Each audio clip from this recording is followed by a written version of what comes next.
Hey there, it's me again. It's Madame Onca, and this is my Tea and Tarot learn about tarot cards thingy ding with me. Anyway, this is our fourth go around, and what I'm going to bring to these moving forward. Can't believe I didn't think of this before, as I have my hale and hearty cup of tea here to keep my hands warm as I'm manipulating the cards, but also I realized that there is a whole tarot deck of herbal correspondences with herbs designated for each card. Now, you may or may not go in for that sort of thing, but I figured since I was drinking tea anyway, that we may as well use that as an opportunity to refer to that work. And you can find that online, that information. I think it's called the Herbal Tarot. And I'll be working my way through the list henceforth. We missed a few, as the first couple times I was just drinking whatever tea I had in hand. But for the previous aces, I know that was yarrow, chamomile, lotus, and today it would be barley. Now, ironically for me, I'm gluten intolerant, so I'm not drinking any barley tea anyway. So this is just plain old chamomile tea. But if you're a barley person, meaning that you're gluten tolerant, then barley would be the herb that was designated by the Herbal Tarot folks for the Ace of Pentacles, which is what we're going to be covering today. Totally makes sense because everything about this suit is warm, toasty, abundant, and earthy. And for those of us with an intolerance, too much of anything, too much Christmas is a bad thing. So we're going to work our way through the Pentacles. And again, my thanks and acknowledgement to the Herbal Tarot folks. So make yourself a cup of barley tea or whatever you like, and we'll go from here. Again, my name is Madame Onca, and this is our Tea and Tarot session. We are in our fourth ace, and that today will be the Ace of Pentacles. Also, look at this gorgeous cup. It's got an owl to lend us some wisdom as we run through the cards. So, as we have been doing, we are working our way through the Pentacles cards, or rather the Ace cards, and this is our Ace of Pentacles, so this will be our fourth go-round, and these are the three decks that we are using. Here is the World Spirit Tarot, which I made, and co-authored a book with Jessica Jucca-Gadino. This is the hilarious Gummy Bear Tarot, which is a wonderful way to learn all about that fountainhead of tarot for this century, which is, of course, the Rider Waite or the Rider Waite Smith. So, having seen them at a glance, one of the things we first notice about these is that there is this hand. In the Gummy Bear descriptions, it is referred to as the maker of all bears. Just sort of a para-Christian creation myth for candy, I guess. One might assume that since this big white hand appears in all of the Rider Waite decks, it has, again, a sort of very almost Arthurian Lady of the Lake quality about it. And it is intended perhaps to imply that everything is created with a purpose in mind, or created by something.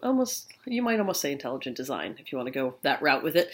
And the symbolism here, you'll notice, varies from card to card, aside from the hand of all bear makers being green. You'll notice here we have an empty but inviting gateway, and here we have a little bear. The descriptions made by this author, who obviously was paraphrasing the symbolism in the Rider Waite deck, says that this is a little bear that is not certain whether this fountainhead of abundance, this coin, might actually be for them. So there's a hesitation on the threshold whether to seize the day. I thought that was interesting, given how honestly they adhere to the symbolism of this deck. While simpler, this one does not have that. It just suggests that there is an open door and you are welcome to step through it. Now, in my version of this, I'm not so much with the creator of all bears or whatever, so it's just the general. We have, once again, the Vesca Pisces, this sort of shape that is a gateway for life. It's, some yoni symbolism for those of you who like that sort of thing. And there's what might be a sacred mound on the other side. So again, there's this sense of abundance and fertility, and something ready to be seized by the brave and the willing.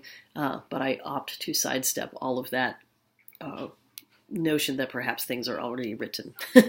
So there's that. Now, if we explore the symbolism of these cards a little bit more, pretty much all of your aces are gateway cards, and they all suggest that you're in the brink of incredible abundance, prosperity, the opportunity to make your ideas traverse from the hypothetical to the absolutely concrete, to find a source of abundance and security, and Pentacles essentially being the element of earth.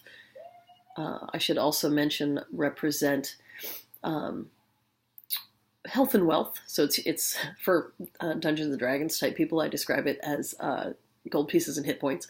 But basically it is your your safety and abundance in the material world. So that is sort of your health, your financial wealth, your security, your home. It's really that sense of your center and abundance that flows out. Hey, cat.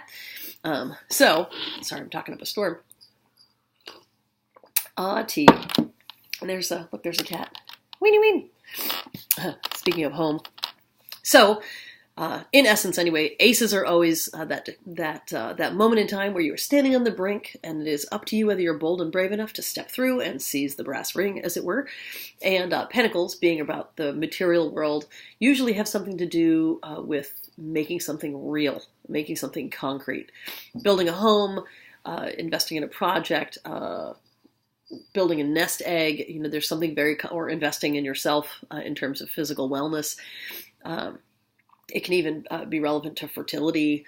So there's a very practical, everything that flows out from this card is eminently practical, and it has to do with what things look like in practical terms.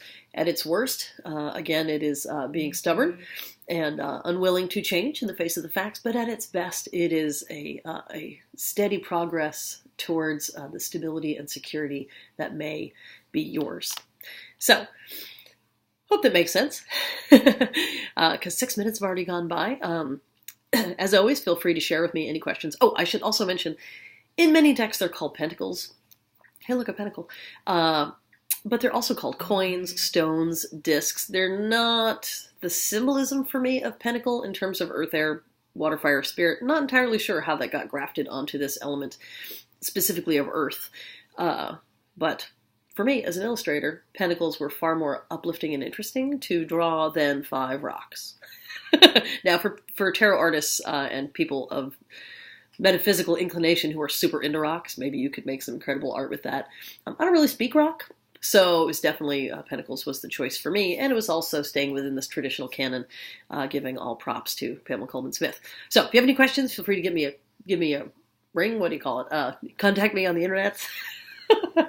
I'm on Patreon, I'm on Etsy, I'm on the Facebooks, I'm at hardestworkingwomaninsshowbusiness.com. All that information will be in the links, and I hope that you have a great time. Next time we'll be doing different tea and different cards.